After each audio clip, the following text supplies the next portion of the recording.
இன்றைக்கி நம்ம மார்க்கெட் வழக்கம் போல் கீழே போயிருக்கு. கோல்டு அண்ட் சில்வரோட ப்ரைஸு இன்றைக்கி கொஞ்சம் ரெக்கவர் ஆகி பாஸ்டில் வந்து க்ளோஸ் ஆகிருக்காங்க. அதை பற்றி வந்து பார்ப்போம். இன்றைக்கி நம்ம மார்க்கெட்டு ரொம்ப கீழே போனது காரணமே அதானி குரூப் தான். அதானி குரூப்பில் இருக்கக்கூடிய நிறைய ஸ்டாக் வந்து பார்த்தீங்கன்னா கிட்டத்தட்ட 8% கீழே வந்து போயிருக்கு. அதை பற்றி வந்து பார்ப்போம். வருஷத்துக்கு 5 தடவை டிவிடெண்ட் கொடுக்கக்கூடிய பிஎஃப்சி ஷேரை பற்றி பார்க்க போகிறோம். கல்யாண் ஜுவல்லர் ஸ்டாக்கோட ப்ரைஸ் கீழே போய்கிட்டே இருக்குது. அதை பற்றி வந்து பார்ப்போம். நம்ம சப்ஸ்கிரைபர்ஸ் ஒரு சில பேர் ஒரு சில ஸ்டாக்கை பற்றி கேட்டிருந்தாங்க. அதை பற்றி வந்து பார்க்க போகிறோம்.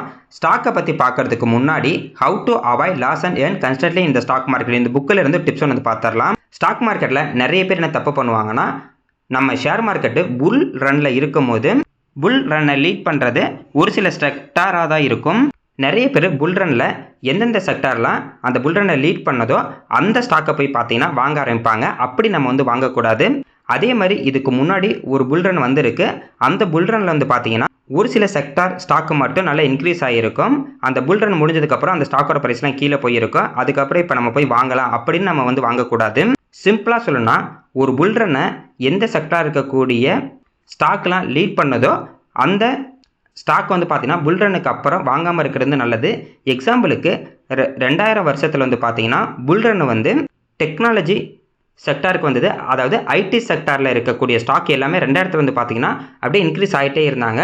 அதுக்கப்புறம் புல் ரன் முடிஞ்சதுக்கப்புறம் கீழே போனவங்க தான். நிறைய கம்பெனி இழுத்து மூட்டாங்க. நிறைய ஸ்டாக் வந்து பார்த்தீங்கன்னா ட்ரேட் ஆகாமல் இருக்குது. ஒரு சில கம்பெனி மட்டும் வந்து பார்த்தீங்கன்னா இப்போ வந்து இருந்துகிட்டு இருக்கு. அந்த 2000 இன்ஃபோசிஸ் வந்து பார்த்தீங்கன்னா நல்ல ஒரு ஹை போனாங்க. அந்த ஹையை டச் பண்ணுறதுக்கு அடுத்த 6 வருஷம் வந்து எடுத்துக்கிச்சு. அதாவது 2000 யாராவது இன்ஃபோசிஸு ஸ்டாக்கை வாங்கியிருந்தாங்கன்னா 2006 வரைக்கும் வந்து பார்த்தீங்கன்னா அந்த ஸ்டாக்கு நெகட்டிவ் ரிட்டர்ன் தான் கொடுத்துருக்கும். விப்ரோ வந்து பார்த்தீங்கன்னா 2000 வந்து கிட்டத்தட்ட 900 ரூபாய்க்கு மேலே போணுச்சு. 2015 அதாவது இந்த புக்கு பப்ளிஷ் பண்ணது 2015. 2015 வரைக்குமே வந்து பார்த்தீங்கன்னா விப்ரோ வந்து அதோட ஹையை வந்து டச் பண்ணவே கிடையாது. அதே மாதிரி 2008 கூட வந்து பார்த்தீங்கன்னா புல் ரன் வந்துச்சு. அப்போ பேங்க்கு, இன்ஃப்ராஸ்ட்ரக்சர் கம்பெனி எல்லாமே வந்து பார்த்தீங்கன்னா நல்ல ஒரு புல் ரன்னில் இருந்தாங்க. அதுக்கப்புறம் வந்து பார்த்தீங்கன்னா ஃபுல்லாக கீழே போயிட்டாங்க. இதில் வந்து நம்ம என்ன தெரிஞ்சுக்கணும்னா, இப்போ ஒரு புல் ரன் வருது அப்படின்னா புல் ரன் வர்றதுக்கு முன்னாடியே நம்ம அந்த கம்பெனிலாம் வாங்கி வச்சுக்கணும், அந்த செக்டர்லாம் வாங்கி வச்சுக்கணும். ஒன்ஸ் புல் ரன் வந்ததுக்கப்புறம் நம்ம அந்த ஸ்டாக்கில் வாங்கக்கூடாது. புல் ரன் முடிஞ்சதுக்கப்புறம் எந்த கம்பெனிலாம் அதே க்ரோத்தில் இருக்கோ அந்த கம்பெனிலாம் வந்து பார்த்தீங்கன்னா தப்பிச்சுக்குவாங்க. க்ரோத் இல்லாத கம்பெனி எல்லாமே வந்து பார்த்தீங்கன்னா ரொம்ப கிராஷ் ஆகிடும். நிஃப்டி 50 இன்றைக்கி கிட்டத்தட்ட 1% டவுனாக வந்து பார்த்தீங்கன்னா க்ளோஸ் ஆகிருக்கு. கிட்டத்தட்ட 233 புள்ளி டவுனில் தான் க்ளோஸ் ஆகிருக்கு. 25,000 பக்கத்து தான் இப்போ வந்து பார்த்தீங்கன்னா ட்ரேட் ஆகிட்டு இருக்கு. நிஃப்டி 50 மட்டும் இல்லைங்க, நிறைய இண்டெக்ஸ் இன்றைக்கி டவுனில் தான் வந்து க்ளோஸ் ஆனாங்க. பேங்க்கு கூட கிட்டத்தட்ட 1.5% வந்து டவுனு. டிஃபென்ஸ் வந்து பார்த்தீங்கன்னா அதாவது டிஃபென்ஸ் செக்டார் இருக்கக்கூடிய ஸ்டாக்லாம் இன்றைக்கி கிட்டத்தட்ட 2% பக்கத்தில் தான் டவுனாக இருந்தாங்க. சில்வர் வந்து பார்த்தீங்கன்னா இன்றைக்கி கிட்டத்தட்ட 6% வந்து இன்க்ரீஸ் ஆகிருக்கு. கோல்டு வந்து பார்த்தீங்கன்னா கிட்டத்தட்ட 2% வந்து இன்க்ரீஸ் வந்து ஆயிருந்துச்சு. நேற்று ரொம்ப டவுனில் இருந்தாங்க. இன்றைக்கி கொஞ்சம் தான் அப்படியே ரெக்கவர் ஆகிட்டாங்க. ஆட்டோ பீஸ் வந்து பார்த்தீங்கன்னா 1% டவுனு. பார்மா பீஸ் கூட கிட்டத்தட்ட 1% டவுனு. ஐடி வந்து பார்த்தீங்கன்னா இன்றைக்கி ஐடியில் இருக்கக்கூடிய ஸ்டாக்லாம் ஒரு சில ஸ்டாக்ல வந்து பார்த்தீங்கன்னா பாசிட்டிவாக இருந்துச்சு. நிறைய ஸ்டாக் வந்து பார்த்தீங்கன்னா கொஞ்சம் நெகட்டிவ்ல வந்து இருந்தாங்க. மிட் கேப்பில் இருக்கக்கூடிய ஸ்டாக்லாம் இன்றைக்கி ரொம்ப அடி வாங்கினா கிட்டத்தட்ட 2% டவுனில் இருந்தாங்க. நிஃப்டி 50 டாப் 5 கெய்னர்ஸில் doctor Reddy, Hindustan Unilever, Tech Mahindra, Bajaj Auto, Hindalco இருந்தாங்க. அதே மாதிரி டாப் 5 லூசர்ஸில் அதானி என்டர்பிரைசஸ், அதானி போர்ட்ஸு, சொமேட்டோ, சிப்லா, இண்டிகோ இருந்தாங்க. இன்றைக்கி மேக்ஸிமம் மார்க்கெட் கீழே போனதுக்கு காரணமே வந்து பார்த்தீங்கன்னா அதானி குரூப் தான். அதானி குரூப்பில் இருக்கக்கூடிய கம்பெனியோட ஃபுல் வேல்யூவில் வந்து பார்த்தீங்கன்னா 1.4 லட்சம் கோடி இன்றைக்கி ஒரே நாளில் வந்து போயிருக்கு. கிட்டத்தட்ட 15% அதானி குரூப்பில் இருக்கக்கூடிய ஸ்டாக் எல்லாமே வந்து பார்த்தீங்கன்னா கீழே போயிருக்கு. இது காரணம்னா கொஞ்ச நாளைக்கு முன்னாடி வந்து பார்த்தீங்கன்னா அதானி குரூப் மேலே யூஎஸ்லேருந்து ஒரு கம்ப்ளைண்ட்டை வந்து கொடுத்துருந்தாங்க. அதாவது அதானி கிரீன் எனர்ஜிக்கு வந்து பார்த்தீங்கன்னா அதானி குரூப்பு தப்பான ப்ரெசன்டேஷன் வந்து கொடுத்துருக்காங்க. கிட்டத்தட்ட $265 மில்லியன் வந்து பார்த்தீங்கன்னா கொஞ்சம் மிஸ்லீடிங் வந்து ஆயிருக்கு. அதாவது இவங்க வந்து மிஸ்லீடு பண்ணிட்டு அந்த அமௌண்ட்டை வாங்கிட்டாங்க அப்படின்ற மாதிரி ஒரு நியூஸ் இருக்குது. அதுக்காக இன்னைக்கு என்ன நியூஸ் வந்திருக்குன்னா, இந்த ஒரு ப்ராப்ளத்தினால டைரெக்டாகவே கௌதம் அதானிக்கும் ஷாகர் அதானிக்கும் வந்து பார்த்தீங்கன்னா சம்மன் வந்து கொடுக்கணும் அப்படின்ற மாதிரி சொல்லியிருக்காங்க. இந்த ஒரு நியூஸ்னால தான் இன்றைக்கி இந்த ஸ்டாக்கோட ப்ரைஸ் வந்து பார்த்தீங்கன்னா ரொம்ப கீழே போயிருக்கு. அதுவும் இல்லாமல் அந்த குரூப்பில் இருக்கக்கூடிய எல்லா ஸ்டாக்கோட ப்ரைஸ் வந்து பார்த்தீங்கன்னா கீழே தான் வந்து போயிருக்கு. இதுக்கு முன்னாடி இந்த மாதிரி ஒரு பிரச்சனை வந்துச்சு. இந்தியா வந்து பார்த்தீங்கன்னா அதை வந்து ரிஜெக்ட் வந்து பண்ணிட்டாங்க. பார்க்கலாம், மறுபடியும் இந்த ப்ராப்ளம் வந்திருக்குங்க. இதனால தான் இந்த குரூப்பில் இருக்கக்கூடிய இன்றைக்கி எல்லா கம்பெனியும் வந்து பார்த்தீங்கன்னா மேக்ஸிமம் வந்து டவுன் தான். அதானி என்டர்பிரைசஸ் கிட்டத்தட்ட 10% பார்த்தீங்கன்னா down. Adani ports and special economic வந்து பார்த்தீங்கன்னா கிட்டத்தட்ட 7.5% டவுனு. அம்புஜா சிமெண்ட்டு 5.5% வந்து டவுனு. அதானி பவர் வந்து பார்த்தீங்கன்னா 5.5% வந்து டவுனில் இருந்தாங்க. பார்க்கலாங்க. இந்த மாதிரி ஏதாவது குரூப் மேலே ஏதாவது ஒரு ப்ராப்ளம் இருந்துச்சுன்னா அந்த ப்ராப்ளம் சால்வ் ஆகிற வரைக்கும் இப்படி தான் ஏதோ ஒன்று ஆகிட்டு இருக்கும். இன்னைக்கு சில்வர் அண்ட் கோல்டோட பிரைஸ் வந்து பார்த்தீங்கன்னா வழக்கம் போல் பாசிட்டிவாக வந்து க்ளோஸ் ஆகிருக்கு. நேற்று ரொம்ப கீழே போயிருந்தாங்க. நேற்று சில்வர்லாம் கிட்டத்தட்ட 18-19% கீழே போயிட்டு கொஞ்சமாக ரெக்கவர் ஆனாங்க. இன்னைக்கு ரெண்டு பேருமே வந்து பார்த்தீங்கன்னா கொஞ்சம் பாசிட்டிவ் வந்துட்டாங்க. சில்வரை பொறுத்த வரைக்கும் 6% பாசிட்டிவ், அதேமாதிரி கோல்டை பொறுத்த வரைக்கும் கிட்டத்தட்ட 3% வந்து பாசிட்டிவ்ல இருந்தாங்க. நேற்று நிறைய பேர் நம்ம சப்ஸ்கிரைபர்ஸே கேட்டிருந்தாங்க, அதாவது சில்வர் அண்ட் கோல்டோட பிரைஸ் கீழே போயிட்டு இருக்கு, வித்துட்டு வெளியே போயிடலாமா அப்படின்ற மாதிரி கேட்டிருந்தாங்க. இதனால தாங்க கொஞ்சம் அவசரப்பட வேணாம்னு சொன்னது. இப்போ கீழே போனாலுமே சில்வர் அண்ட் கோல்டு வந்து பார்த்தீங்கன்னா லாங் டர்ம் பார்க்கும்போது எப்படி இருந்தாலும் இன்க்ரீஸ் வந்து ஆகிடும். அதனால் லாஸில் வந்து புக் பண்ணுறதை விட நம்ம கொஞ்ச நாள் வச்சிருக்கிறதா ரொம்ப நல்லது. ஏன்னா இப்போ மற்ற ஸ்டாக்லாம் வந்து பார்த்தீங்கன்னா அது கம்பெனியை பொறுத்து மாறும். ஆனால் இந்த சில்வர் கோல்டு வந்து பார்த்தீங்கன்னா கமாடிட்டியில் இருக்கனால மேக்ஸிமம் சில்வர் அண்ட் கோல்டை நம்ம வந்து பார்த்தீங்கன்னா வாங்கிக்கிட்டே தான் இருக்க போகிறோம் ஃபியூச்சர்லையும். அதனால் இப்போ கீழே போகுது அப்படின்னால அடுத்த 2-3 வருஷம் கழிச்சு பார்த்தா கூட வந்து பார்த்தீங்கன்னா இன்க்ரீஸ் தான் ஆகிடும். அதனால் இதெல்லாம் இன்வெஸ்ட்மெண்ட் பண்ணால் நம்ம வந்து வருத்தப்படக்கூடாது. பார்ப்போங்க, அடுத்த வாரமும் சில்வர் அண்ட் கோல்டோட ப்ரைஸ் இன்க்ரீஸ் ஆனால் ரொம்ப நல்லாயிருக்கும். என்ன இன்க்ரீஸ் ஆகும்போது அதில் முதலீடு பண்ணியிருக்கேன் நம்ம எல்லாத்துக்கும் வந்து பார்த்தீங்கன்னா கொஞ்சம் சந்தோஷமாக இருக்கும். இதுவே கோல்டு அண்ட் சில்வர் வந்து பார்த்தீங்கன்னா இப்போ நகைக்காக வாங்குறாங்க அப்படிங்கிறவங்க வந்து கொஞ்சம் பயமாகவும் இருக்கும் இன்க்ரீஸ் ஆகிட்டு இருக்கு அப்படின்னு. ரிலையன்ஸ் இண்டஸ்ட்ரீஸ் இன்றைக்கி வந்து பார்த்தீங்கன்னா கொஞ்சம் டவுன் ஆகிருக்கு. லாஸ்ட் 5 வருஷத்தில் இந்த ஸ்டாக்கோட ப்ரைஸ் கிட்டத்தட்ட 35% வந்து இன்க்ரீஸ் ஆகிருக்கு. அதாவது ரிலையன்ஸ் வந்து பார்த்தீங்கன்னா நம்ம இந்தியாவில் ரொம்ப பெரிய கம்பெனி இருந்தாலுமே இதோட லாபம் அப்படிங்கிறது லாஸ்ட் 5 வருஷத்தில் வெறும் 35% தான் இந்த ஸ்டாக்கோட ரிட்டர்னே வந்து இருந்திருக்கு. இதனால் நான் என்ன சொல்ல வரேன்னா, நிறைய பேர் ஸ்டாக் மார்க்கெட் புதுசாக வரும்போது என்ன தப்பு பண்ணுறாங்கன்னா எல்லாமே போய் லார்ஜ் கேப் அது ப்ளூ சிப் கம்பெனி போய் வாங்கிடுறாங்க. ஆனால் அவங்க ரிட்டர்ன் வந்து பார்த்தீங்கன்னா ரொம்ப கம்மியாக தான் இருக்கும். இன்னொன்று என்ன சொல்லுவாங்கன்னா, இப்போ வந்து நம்ம வந்து ப்ளூ சிப் கம்பெனி வாங்கி வச்சிட்டோம்னா அங்கே வந்து பார்த்தீங்கன்னா லாஸுக்கு வந்து வாய்ப்பு அப்படிங்கிறது கொஞ்சம் கம்மியாக இருக்கும், ரிஸ்க்கும் கொஞ்சம் கம்மியாக இருக்குது அப்படின்ற மாதிரி சொல்லுவாங்க. ஆமாங்க, இப்போ ப்ளூ சிப் கம்பெனி வந்து பார்த்தீங்கன்னா ரிஸ்க் வந்து கம்மியாக இருக்குது அப்படிலாம் கிடையாது. அது வந்து கொஞ்சம் பெரிய கம்பெனி அவ்வளவுதான். இருந்தாலும் நிறைய கம்பெனி ப்ளூ சிப் கம்பெனியாக இருந்துமே நிறைய கம்பெனி வந்து பார்த்தீங்கன்னா க்ளோஸ் ஆகிருக்கு. அதனால் பெரிய கம்பெனியோ சின்ன கம்பெனியோ நல்ல கம்பெனியாக வாங்கிட்டோம்னா நமக்கு வந்து பார்த்தீங்கன்னா நம்மளோட வெல்த் அப்படிங்கிறது ஸ்டாக் மார்க்கெட்டில் ஈஸியாக வந்து கிரியேட் ஆகிடும். இது வந்து பார்த்தீங்கன்னா சூப்பரான ஒரு கம்பெனி தான். இருந்தாலும் இந்த ஸ்டாக்கோட ப்ரைஸ் ஹை போகுது, லோ போகுது, மறுபடியும் ஹை போகுது. இந்த ஸ்டாக்கில் யாராவது முதலீடு பண்ணியிருந்தா கூட எப்போல்லாம் இந்த ஸ்டாக் வந்து பார்த்தீங்கன்னா கீழே வருதோ அப்போ நம்ம அக்குமுலேட் பண்ணிட்டோம்னா மேலே போகும்போது கொஞ்சம் நல்லாயிருக்கும். அடுத்தது கல்யாண் ஜுவல்லர்ஸ் ஸ்டாக்கோட ப்ரைஸ் வந்து பார்த்தீங்கன்னா கீழே போய்கிட்டே தான் இருக்குது. இதுக்கு முன்னாடி நல்ல ஒரு லாபம் கொடுத்தாங்க. நிறைய பேர் என்ன பண்ணாங்கன்னா கோல்டோட ப்ரைஸ் இன்க்ரீஸ் ஆகுது, கல்யாண் ஜுவல்லர்ஸ் ஸ்டாக்கு வந்து பார்த்தீங்கன்னா நல்ல ஒரு பர்ஃபார்மன்ஸ் பண்ணிக்கிட்டு இருக்கு, நிறைய கடை ஓப்பன் பண்ணிட்டு இருக்காங்க அப்படின்ற மாதிரி வாங்கிக்கிட்டே இருந்தாங்க. இந்த மாதிரி ஒரு கம்பெனி வந்து பார்த்தீங்கன்னா நல்ல ஒரு புல் ரனில் இருக்கும்போது சூப்பராக போய்கிட்டே இருக்கும், இன்க்ரீஸ் ஆகிட்டே இருக்கும். சடனாக அந்த கம்பெனிக்கு ஏதோ ஒரு பிரச்சனை வந்துச்சுன்னா அது ஒரு காரணமாக வச்சுட்டு ஹை வேல்யூஷனில் இருக்காங்க அப்படிங்கிறது வந்து கீழே கொண்டு வருவாங்க. அதே மாதிரி தான் இப்போ இந்த ஸ்டாக்கோட ப்ரைஸ் வந்து பார்த்தீங்கன்னா நல்ல ஒரு ஹை போனாங்க, அதுக்கப்புறம் இப்போ அப்படியே கீழே போய்கிட்டே இருக்காங்க. கிட்டத்தட்ட 780 ரூபா பக்கத்தில் இருந்தாங்க. இப்போ வந்து பார்த்தீங்கன்னா ரொம்ப கம்மியாக தான் வந்து இப்போ வந்து ப்ரைஸ் வந்து ட்ரேட் ஆகிட்டு இருக்கு. 370 ரூபா பக்கத்தில் வந்துட்டாங்க. கல்யாண் ஜுவல்லர்ஸை பொறுத்த வரைக்கும் 2-3 ப்ராப்ளம் வந்து பார்த்தீங்கன்னா டெம்பரரி வந்துச்சு. யாரும் இவங்க மேலே வந்து கேஸ் கொடுத்துருக்காங்க, எஃப்ஐஆர்லாம் பதிவாயிருக்கு அப்புறமெல்லாம் ஒரு நியூஸ் வந்துச்சு. அதுக்கப்புறம் இந்த ஸ்டாக்கோட ப்ரைஸ்லாம் அப்படியே கீழே போணுச்சு. இப்போ வந்து பார்த்தீங்கன்னா கொஞ்சமாக கீழே வந்துகிட்டு இருக்கு. ஏன் அப்படின்னா இப்போ நிறைய பேர் வந்து புல் ரனில் இருக்கும்போது வாங்கியிருப்பாங்க. அதாவது 60 ரூபா 70 ரூபாய்க்கு இருந்த இந்த ஸ்டாக்கோட ப்ரைஸ் 700 ரூபாலாம் வந்துருச்சு அப்படின்ற மாதிரி நினச்சலாம் வாங்கியிருப்பாங்க. அவங்க ஹையில் வாங்கினதுக்கப்புறம் இந்த ஸ்டாக்கோட ப்ரைஸ் கீழே போக அவங்க வந்து பார்த்தீங்கன்னா கொஞ்சமாக சேல் பண்ணிட்டே இருந்திருப்பாங்க. அதனால தான் இப்போ இந்த ஸ்டாக்கோட ப்ரைஸ் வந்து கீழே போயிட்டு இருக்கு. இருந்தாலும் இப்போ வந்து பார்த்தீங்கன்னா நல்ல ஒரு வேல்யூஷன் நோக்கி வந்துகிட்டு இருக்கு. ஸ்டாக்கோட பி ரேஷியோ வந்து பார்த்தீங்கன்னா கிட்டத்தட்ட 40 இருக்குது. இன்ட்ரெஸ்ட் பி ரேஷியோ வந்து பார்த்தீங்கன்னா 24 வந்து இருக்குது. புக் வேல்யூ 51 ரூபா. அதேமாதிரி டிவிடெண்ட் ஈல்டு 0.41% இருக்குது. ROC 15%, ROE 16%, ROIC 19%, OP வந்து பார்த்தீங்கன்னா 6.42% இருக்குது. இன்டென்சிக் வேல்யூ 176 ரூபாயில் இருக்காங்க. பிஜி ரேஷியோ வந்து பார்த்தீங்கன்னா 0.86 வந்துருச்சு, அது 1க்கு கீழே வந்துருச்சு. டெப்ட் ஈக்விட்டி 1ல் வந்து இருக்காங்க. ப்ரைஸ் டு புக் வேல்யூ பார்க்கும்போது 7 பக்கத்தில் இருக்காங்க. இப்போ ஓவரில் அந்த ரேஷியோ பார்க்கும்போது 4 ரேஷியோக்கு வந்திருக்கு. இதுக்கு முன்னாடி வந்து பார்த்தீங்கன்னா கிட்டத்தட்ட அந்த 700 ரூபா 750 ரூபா போகும்போது கொஞ்சம் நல்ல ஒரு ஹை வேல்யூஷனில் இருந்தாங்க. இப்போ வந்து பார்த்தீங்கன்னா அப்படியே கம்மியாகவே கீழே வந்துட்டாங்க. இந்த கம்பெனியோட பி ரேஷியோ வந்து பார்த்தீங்கன்னா அதோட ஆவரேஜான பி ரேஷியோ கீழே வந்துருச்சு. கிட்டத்தட்ட 120க்கு பி ரேஷியோக்கு மேலே இருந்தது. இப்போ வந்து பார்த்தீங்கன்னா கிட்டத்தட்ட 40 பக்கத்திலே வந்துருச்சு. இப்போ வந்து பார்த்தீங்கன்னா பி ரேஷியோ வச்சு பார்க்கும்போது கம்பெனியில் எந்த ஒரு பிரச்சனையும் கிடையாது, அதாவது பெருசாக எந்த ஒரு பிரச்சனையும் வந்த மாதிரி தெரியல. ஆனால் இது வந்து பார்த்தீங்கன்னா கீழே போயிட்டு இருக்கு. இப்போ ஆவரேஜ் பி ரேஷியோ வந்து கிட்டத்தட்ட 60 அப்படின்ற மாதிரி வச்சுக்கிட்டா கூட, இல்லைனா ஒரு 50 அப்படின்ற மாதிரி வச்சுக்கிட்டா கூட இப்போ வந்து 50 கீழே வந்துருச்சு. இது நமக்கு வந்து பார்த்தீங்கன்னா கொஞ்சம் நல்ல ஒரு வாய்ப்பாக இருக்கும். மேபி இப்போ நீங்களும் சர்ச் பண்ணி பாருங்கள், இந்த கம்பெனிக்கு ஏதாவது புதுசாக ஒரு பிரச்சனை வந்திருக்கு அப்படின்னா இந்த மாதிரி கீழே வர்றது ஓகே தான். இல்லை எந்த ஒரு பிரச்சனையும் இல்லை, ஆனால் இந்த ஸ்டாக்கோட ப்ரைஸ் வந்து பார்த்தீங்கன்னா இந்த அளவுக்கு கீழே வந்திருக்கு அப்படின்னா இது நமக்கு நல்ல ஒரு வாய்ப்பாக வந்து இருக்கும்.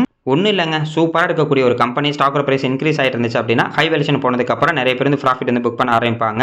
இல்லை அப்படின்னாலும் கம்பெனிக்கு ஏதோ பிரச்சனை வந்துச்சுன்னா இந்த மாதிரி கீழே வரும். ஏதாவது கம்பெனிக்கு ஏதாவது பிரச்சனை வந்து இந்த மாதிரி ஸ்டாக்லாம் கீழே வந்துச்சுன்னா அதுலேருந்து நம்ம கொஞ்சம் விலகி இருக்கிறது வந்து நல்லது. இல்லை எந்த ஒரு பிரச்சனையும் இல்லை, ப்ராஃபிட் புக்கிங் தான் அப்படின்னா கூட நமக்கு வந்து பார்த்தீங்கன்னா அது வந்து ஒரு நல்ல ஒரு வாய்ப்பாக இருக்கும். அடுத்தது பிஎஸ்சி செக்டார் இருக்கக்கூடிய ஸ்டாக்ல வந்து பார்த்தீங்கன்னா இன்றைக்கி நல்ல ஒரு நெகட்டிவில் இருந்தாங்க. அதுவும் இல்லாமல் ரயில்வே செக்டார் இருக்கக்கூடிய ஸ்டாக்லாம் இன்றைக்கி நல்ல ஒரு டவுனில் தான் வந்து இருந்தாங்க. ஹட்கோவை பொறுத்த வரைக்கும் இன்றைக்கி கிட்டத்தட்ட 4% 5% டவுனில் இருந்தாங்க. ஐஆர்எஃப்சி வந்து பார்த்தீங்கன்னா 2.5% டவுனு. என்பிசிசி இந்தியா வந்து பார்த்தீங்கன்னா கிட்டத்தட்ட 3% வந்து டவுனு. ஹட்கோ பற்றி கேட்டிருந்தாங்க. ஹட்கோ வந்து பார்த்தீங்கன்னா லாஸ்ட் ஒரு 5 வருஷத்தில் 355% வந்து இன்க்ரீஸ் ஆயிருக்கு. 196 ரூபாய்க்கு வந்து ட்ரேட் ஆகிட்டு இருக்கு. இதுக்கு முன்னாடி வந்து பார்த்தீங்கன்னா பிஎஸ்சி செக்டாரில் இருக்கக்கூடிய எல்லா ஸ்டாக்கோட பிரைஸும் கிட்டத்தட்ட அந்த 2024 வந்து பார்த்தீங்கன்னா நல்ல ஒரு இன்க்ரீஸ் ஆனாங்க. நல்ல ஒரு புல் ரன்ல இருந்தாங்க. அதுக்கப்புறம் கொஞ்சமாக கீழே வந்துட்டாங்க. இப்போ வந்து பார்த்தீங்கன்னா ரொம்ப ஒரு டவுனில் தான் இருக்காங்க. இதெல்லாம் இப்போ யாருக்கு ப்ராப்ளமாக இருக்குமா, நல்ல புல் ரன்ல இருக்கும் போது யாரெல்லாம் அந்த ஸ்டாக்கை வாங்கினாங்களோ அவங்களும் வந்து பார்த்தீங்கன்னா நல்ல ஒரு நெகட்டிவ்ல வந்து இருப்பாங்க. ஏன்னா புல் ரன் ஆரம்பிக்கிறதுக்கு முன்னாடி தான் இந்த மாதிரி கம்பெனிலாம் வாங்கணும். ஒன்ஸ் புல் ரன் ஆரம்பிச்சதுக்கப்புறம் ஹையில் போய் வாங்கிட்டோம்னா கொஞ்ச நாள் வரைக்கும் நம்ம வந்து வெயிட் பண்ண வேண்டி இருக்கும். இது வந்து பார்த்தீங்கன்னா நமக்கு மட்டும் இல்லைங்க, எல்லாத்துக்குமே இது நார்மல் தான். மியூச்சுவல் ஃபண்டே இப்போ வந்து இது வந்து ஃபுல் ஹையில் இருக்கும்போது வாங்கியிருந்தாங்கன்னா கூட அவங்களும் இப்போ வந்து நஷ்டத்தில் தான் வந்து இருப்பாங்க. அதனால கொஞ்சம் பொறுமையாக இருக்கிறது தான் நல்லது. இப்போ ஏற்கனவே நம்ம நிஃப்டி 50 கூட வந்து பார்த்தீங்கன்னா அதோட ஹை போயிட்டு இப்போ 25,000 புள்ளியில் வந்து ட்ரேட் ஆகிட்டு இருக்கு. அதனால் ரிவர்ஸ் ஆகிற வரைக்கும் கொஞ்சம் வந்து வெயிட் பண்ணுவோம். இது எல்லாமே நார்மல் தான். இந்த கம்பெனி வந்து பார்த்தீங்கன்னா க்ளோஸ் பண்ண மாட்டாங்க. அதனால் கொஞ்ச நாள் பொறுமையாக வந்து வெயிட் பண்ணுவோம். அவசரப்பட்டு லாஸ்ட்டில் விற்கணும் அப்படிங்கிறது அவசியமே நம்மளுக்கு கிடையாது. அடுத்தது பாரத் ஹோக்கிங் கோல் லிமிடெட். இவங்க இப்போ தான் வந்து பார்த்தீங்கன்னா லிஸ்ட் ஆனாங்க. லிஸ்டிங் என்ன பொறுத்தவரைக்கும் கிட்டத்தட்ட 95% வந்து கொடுத்தாங்க. ஐபிஓ முடிஞ்சதுக்கப்புறம் இது கரெக்டாக பாருங்கள். ஐபிஓ லிஸ்ட் ஆனதுக்கப்புறம் இந்த ஸ்டாக்கோட ப்ரைஸு ஃபுல்லாக டவுனில் போய்ட்டு கிட்டத்தட்ட 18% இப்போ வந்து பார்த்தீங்கன்னா டவுன் ஆகிருக்கு. இதை தான் நான் வந்து அடிக்கடி வந்து சொல்வேன். என்னென்னா ஐபிஓக்கு ஒரு கம்பெனி வராங்க அப்படின்னா லிஸ்டிங் கெயினை நல்லா கொடுத்ததுக்கப்புறம் மேக்ஸிமம் 100க்கு 91 கம்பெனி வந்து பார்த்தீங்கன்னா லிஸ்ட் ஆனதுக்கப்புறம் அந்த ஸ்டாக்கோட ப்ரைஸு கீழே போக தான் செய்யும். இப்போ வந்து பார்த்தீங்கன்னா இது வந்து கீழே போய்கிட்டு தான் வந்து இருக்குது. ஒரு சில பேர் என்ன கேட்டாங்கன்னா லிஸ்ட் ஆன அன்னைக்கே இப்போ போய் வாங்கிடலாமா அப்போ நம்மளாம் கேட்டுட்டு இருந்தாங்க. அப்போவும் இதே தான் ரீசன் சொன்னேன். என்னென்னா இப்போ தான் ஐபிஓ வந்திருக்கு. மேபி இன்னும் அது வந்து எவ்வளோ தூரம் கீழே போகணும்னு தெரில. அந்த பஜாஜ் ஹவுசிங் ஃபைனான்ஸ்லாம் வந்து பார்த்தீங்கன்னா ஐபிஓ லிஸ்டிங் இன்னும் சூப்பராக கொடுத்தாங்க. அதுக்கப்புறம் இன்னும் கீழே போய்கிட்டே தான் இருக்காங்க. கிட்டத்தட்ட 40% நம்மளாம் கீழே வந்துட்டாங்க. அதனால் இன்னும் கொஞ்சம் பொறுமையாக இருப்போங்க. எனக்குலாம் ஐபிஓவில் கிடச்சல நான் வந்து பார்த்தீங்கன்னா ஃபஸ்ட் நாளே நான் வந்து நல்ல ஒரு லாபத்தில் வந்து சேல் பண்ணிட்டேன். இந்த மாதிரி கீழே போகும் அப்படிங்கிறதுக்காக நான் அப்பயே வந்து சேல் பண்ணிட்டேன். இல்லை மறுபடியும் ரிவர்ஸ் ஆகி இன்க்ரீஸ் ஆனால் கூட ரொம்ப நல்லாயிருக்கும். அடுத்தது power finance corporation. Current price 360 ரூபாய்க்கு வந்து ட்ரேட் ஆகிட்டு இருக்கு. இவங்க வந்து பார்த்தீங்கன்னா பவர் செக்டரில் இருக்கக்கூடிய கம்பெனி எல்லாத்துக்கும் ஃபைனான்ஸ் தரக்கூடிய சூப்பரான ஒரு ஃபைனான்ஸ் கம்பெனி தான். இந்த கம்பெனி கிட்டத்தட்ட வருஷத்துக்கு 5 தடவை வந்து டிவிடெண்ட் கொடுத்துக்கிட்டு இருக்காங்க. நல்ல ஒரு பர்ஃபார்மன்ஸில் இருக்கக்கூடிய ஒரு கம்பெனி, நல்ல ஒரு குரோத்தில் இருக்கக்கூடிய ஒரு கம்பெனி. மார்க்கெட் கேப்பு 1,19,000 கோடிக்கு மேலே வந்து இருக்குது. ஸ்டாக்கோட பி ரேஷியோ வந்து பார்த்தீங்கன்னா 4.88 தான் வந்து இருக்குது. அதேமாதிரி இன்ட்ரெஸ்ட் பி ரேஷியோ வந்து 19 இருக்குது. டிவிடெண்ட் ஈல்டு பாருங்கள் 4.29%, கிட்டத்தட்ட 5% மேலே டிவிடெண்ட் ஈல்டு வந்து இருக்குது. ROC 9%, ROE 21%, ROIC 9%, OP வந்து பார்த்தீங்கன்னா 96%, இன்ட்ரென்சிக் வேல்யூ 879 ரூபாய் வந்து இருக்குது. கம்பெனி கரண்ட் பர்ஃபார்மன்ஸ் பார்க்கும்போது ஸ்டாக்கோட ப்ரைஸ் 879 ரூபாய்க்கு ஒருத்தான ஸ்டாக் அப்படின்ற மாதிரி அர்த்தம். அதேமாதிரி பிஜி ரேஷியோ 0.27 வந்து இருக்காங்க. 1க்கு கீழே தான் இருக்காங்க. அடுத்து வந்து பார்த்தீங்கன்னா டிவிடெண்ட் பே ரேஷியோ 22.7% இருக்குது. அதாவது இவங்களுக்கு 100 ரூபாய் லாபம் வருதுன்னா அதில் இருந்து 22 ரூபாய் நமக்கு டிவிடெண்ட்டாக வந்து தராங்க. அப்படி 22 70 பைசா நம்மளுக்கு டிவிடெண்ட்டாக கொடுக்கும் போது டிவிடெண்ட் ஈல்டு 5%க்கு மேலே இருக்குது. ஃபியூச்சரில் இந்த டிவிடெண்ட் பே ரேஷியோ அதிகமாக்கும் போது நமக்கும் அதிகமான டிவிடெண்ட் வந்து கிடைக்கிறதுக்கு நிறைய வாய்ப்பு இருக்குது. டெப்ட் ஈக்விட்டி 7.88 இருக்காங்க. ஆமாங்க, இவங்க வந்து பார்த்தீங்கன்னா ஃபைனான்ஸ் கம்பெனி, அதனால் டெப்ட் ஈக்விட்டி எப்பவுமே கொஞ்சம் அதிகமாக இருப்பாங்க. ப்ரைஸ் டு புக் வேல்யூ பார்க்கும்போது 0.94 இருக்குது. புக் வேல்யூ 386 ரூபாயில் இருக்குது. புக் வேல்யூ விட இப்போ வந்து பார்த்தீங்கன்னா கம்மியாக வந்து ட்ரேட் ஆகிட்டு இருக்கு. இவங்க வருஷத்துக்கு வந்து 5 தடவை வந்து டிவிடெண்ட் கொடுத்துட்ருக்காங்க. 2வது மாதம், 3வது மாதம், 6வது மாதம், 8வது மாதம், 11வது மாதம். இப்போ 2026 இந்த 2வது மாதம், 3வது மாதம் டிவிடெண்ட் வரதுக்கு நிறைய வந்து வாய்ப்பு இருக்குது. இந்த ஸ்டாக்கில் நிறைய பேர் கேட்டிருந்தாங்க. இதுக்கு முன்னாடி வந்து பார்த்தீங்கன்னா ஹையில் வந்து வாங்கியிருந்தாங்க. ஏன்னா ஹையில் இருக்கும்போது நம்ம வந்து பேசியிருந்தோம் இந்த மாதிரி 5 தடவை டிவிடெண்ட் கொடுத்துட்ருக்காங்க அப்படின்னு. ஹையில் வந்து வாங்கிட்டேன் இந்த ஸ்டாக், அதாவது பிஎஃப்சி RES லிமிட்லாம் ஹையில் வந்து வாங்கிட்டேன், இப்போ கீழே போயிட்டு இருக்கு அப்படின்ற மாதிரி வந்து கமெண்ட்ஸில் வந்து சொல்லியிருந்தாங்க. ஆமாங்க, இப்போ நம்ம வந்து ஹையில் வாங்கியிருந்தால் அது கீழே போக தான் செய்யும். அதே மாதிரி இப்போ வந்து டிவிடெண்ட்டுக்காக நம்ம ஒரு கம்பெனியில் எப்பயுமே சொல்கிறேன், முதலீடு பண்ணும்போது நம்ம வந்து ப்ரைஸை வந்து பார்க்கக்கூடாது. நம்மக்கிட்ட எப்போல்லாம் அமௌண்ட் இருக்கோ அப்போல்லாம் நம்ம கொஞ்சம் கொஞ்சமாக 10 குவான்டி, 2 குவான்டி, 1 குவான்டி இந்த மாதிரி வந்து அக்முலேட் பண்ணிட்டு இருக்கணும். இது வந்து பார்த்தீங்கன்னா டிவிடெண்ட் ஸ்டாக்குக்காக. ஏன்னா நம்ம டிவிடெண்ட்டுக்காக தான் நம்ம வந்து முதலீடு வந்து பண்ணுறோம். எந்த அளவுக்கு குவான்டிட்டியை நம்ம வந்து இன்க்ரீஸ் பண்ணிக்கிட்டே இருக்க முடியுமோ அந்த அளவுக்கு நம்ம இன்க்ரீஸ் பண்ணிட்டோம்னா ஃபியூச்சரில் வந்து பார்த்தீங்கன்னா டிவிடெண்ட் இன்கமே ரொம்ப சூப்பரான ஒரு இன்கமாக இருக்கும். மினிமம் ஒரு 1000 குவான்டிட்டி வரைக்கும் நம்ம போய் சேர்த்துட்டோம்னா போதும். இவங்க 3 ரூபா 50 பைசா ஒரு தடவை டிவிடெண்ட் கொடுத்தாவே நம்மளுக்கு வந்து பார்த்தீங்கன்னா 3500 ரூபாய் நம்ம பேங்க் அக்கௌண்ட்டுக்கு அப்படி கிரெடிட் ஆகிடும். எந்த அளவுக்கு நம்ம இப்போ இந்த டிவிடெண்ட் ஸ்டாக்ஸ்லாம் ரொம்ப கம்மியான ப்ரைஸில் வாங்க முடியுமோ அந்த அளவுக்கு நமக்கு வந்து பார்த்தீங்கன்னா டிவிடெண்ட் ஈல்டு ரொம்ப அதிகமாக வந்து கிடைக்கும். நம்ம வாங்கினதுக்கப்புறமும் இந்த டிவிடெண்ட் ஸ்டாக்ஸ் எல்லாம் கீழே போணுச்சுன்னா நம்ம வந்து அதுக்கு சந்தோஷம் தாங்க படணும். ஏன்னா இப்போ வந்து 700 ரூபாய்க்கு வாங்கிட்டோம் அப்படின்னா இந்த ஸ்டாக்கோட ப்ரைஸ் இப்போ வந்து பார்த்தீங்கன்னா 360 ரூபா 370 ரூபாய் கிடைக்குது அப்படின்னா நல்ல ஒரு ப்ரைஸ் தான். இல்லை 1000 ரூபாய்க்கு வாங்கியிருக்கோம், அதே ஸ்டாக் வந்து பார்த்தீங்கன்னா 300 ரூபாய் 200 ரூபாய், ஆனால் கம்பெனியில் எந்த ஒரு பிரச்சனையும் இல்லை, ஆனால் இப்போ வந்து ரொம்ப லோ ப்ரைஸில் இருக்குன்னா கூட நமக்கு வந்து பார்த்தீங்கன்னா அது வந்து நல்ல ஒரு ஆப்பர்ச்சுனிட்டியாக தான் வந்து இருக்கணும். இதெல்லாங்க ஒரு பிரியாணி சாப்பிட்ற மாதிரி. இப்போ நம்ம சென்னையில் இருக்கும்போது ஒரு பிரியாணி சாப்பிட்டோன்னா மினிமம் இந்த ரோட்டு கடையில் வந்து பார்த்தீங்கன்னா 150 ரூபாய்க்கு வந்துடுச்சு. இது கொஞ்சம் நல்ல ஒரு டீசெண்டான ஒரு ஹோட்டலில் போய் சாப்பிடும்போது ஒரு பிரியாணி 250 ரூபா 300 ரூபாயில் இருக்குது. அந்த மாதிரி ஒரு பிரியாணி சாப்பிட்ற மாதிரி நம்ம ஒரு தடவை வாங்கிட்டா போதும். இந்த காசை நம்ம வாழ்க்கை ஃபுல்லாக டிவிடெண்ட் இன்கமாக நம்மளுக்கு வந்து பார்த்தீங்கன்னா வந்துக்கிட்டே வந்து இருக்கும். சூப்பரான ஒரு கம்பெனி இப்போ கீழே தான் இருக்குது. அதே மாதிரி இது PE ரேஷியோ வந்து பார்த்தா கூட ஒரு கட்டத்தில் 9க்கு மேலே இருந்துச்சு. இப்போ வந்து பார்த்தீங்கன்னா 5 பக்கத்தில் வந்துருச்சு. இதில் ஆவரேஜ் PE ரேஷியோ அப்படிங்கிறது 4ல் இருக்குது. மேபி 4 கீழே போனால் கூட பரவாயில்ல. முன்னெல்லாம் வந்து பார்த்தீங்கன்னா வெறும் 2, 3 PE ரேஷியோவில் தான் இப்போ ட்ரேட் ஆகிருந்துச்சு. இப்போ இந்த புல்ரன் வந்தனால கொஞ்சம் அதிகமானாங்க. இப்போ மறுபடியும் கீழே வந்துட்டாங்க.